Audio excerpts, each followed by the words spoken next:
Hello and good morning, YouTube. Excuse me. It's about 10 in the morning, sun's shining, it's only 45 degrees, and it could rain this afternoon, so we're not waiting until it warms up. It's only going to be about 50 today. Okay, we're going to have to fix our heater hose. It's leaking on the heater core right there, and we tried tightening it, and our clamp started stripping a little bit. I don't think it's going to show up unless I take a picture. So we got some new clamps. Zip ties, because they were zip tied together at one spot about right in there. We got our little Harbor Freight cheapy nut driver thing, which works good instead of a screwdriver. And we've got this to plug the hose. This is part of an old actually this is modified to fit my gas jug, but plug the hose we have to. We're not going to drain anything. That sits up pretty high. And what we're going to do is we're going to cut that off there. Don't grab on a heater hose and pull it off the heater core and break it inside. We're going to cut that with our sharp knife, the Kershaw. There you go. We're going to cut it off there. We'll probably make a little slit, and we'll take a picture of it, and then we'll try to find where the metal is, and then we'll cut it off. And then we'll cut everything off the pipe real carefully. Never, like I said, never pull a heater hose off a heater core pipe. Down around the motor, that's different. Like there, you can yank that right off there. That's a big still fitting, but I think you know what I mean. Then we got a problem here too. This is plastic. This has vacuum operated heater system, get in the frame.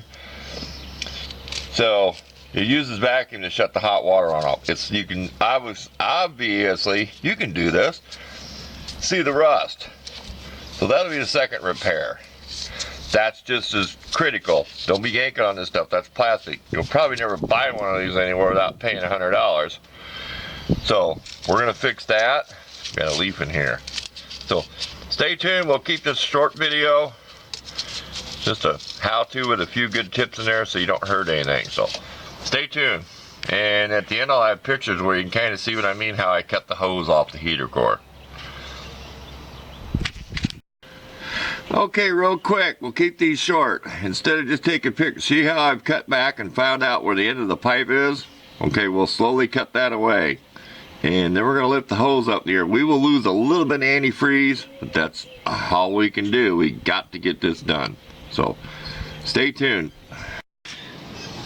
Okay, we get you a little different angle. There's a little dent in this heater core pipe. We're going to show you the shellac. You can see how I just butchered that to get out of there, but it's plenty long enough. We're going to cut it off evenly. I lost a little bit. Leave the system closed. Don't take off your radiator cap. Don't let it get in the air. It'll create a vacuum. I only lost a small amount. I mean, that's a big puddle, but it kind of soaked itself around, but it did not gush out. Because we're up pretty high. This is the highest point of the system here, but it's not quite as high as the top of the radiator. So, back to work. Said we'll show you our any head gasket shellac. Well, I think it's got a lion's head on it. It's shellac in a bottle. I'll show you what it is. We'll get that cut off even. We're going to let this dry. We'll probably put some alcohol in here to get this to clean up and dry, because we want it super dry when we put the shellac on it. Same with the hose. We're going to wipe the inside of the hose. We want it as clean and dry as we can get it. So stay tuned. Okay, here's the shellac we're going to use. It's got that little ball up and fuzzy ball thing on it. It's really liquid and runny. Looks like molasses.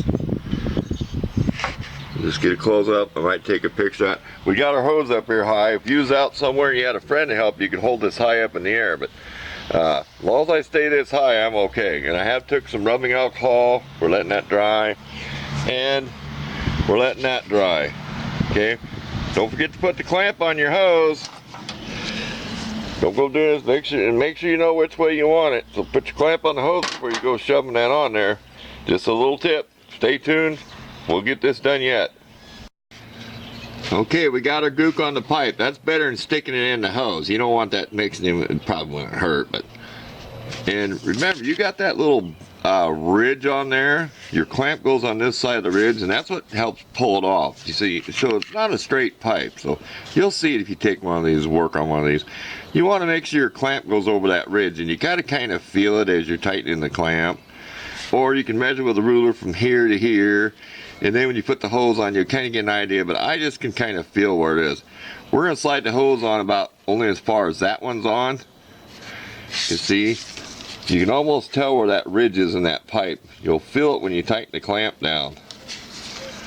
We're gonna leave that one alone because it's not leaking. So back to work. Just thought I'd show the little shellac applicator and everything. So back to work. Let's get this on there, get it tightened up.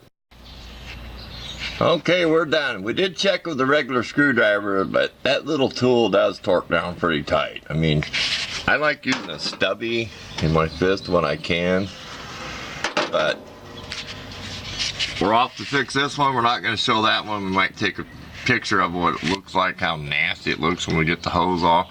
This one I'm probably going to have to put a plug in the end of the hose, and then I'll hold it up in the air. You know, when I cut it off, I'll like lay it up against here or something. So, thanks for watching.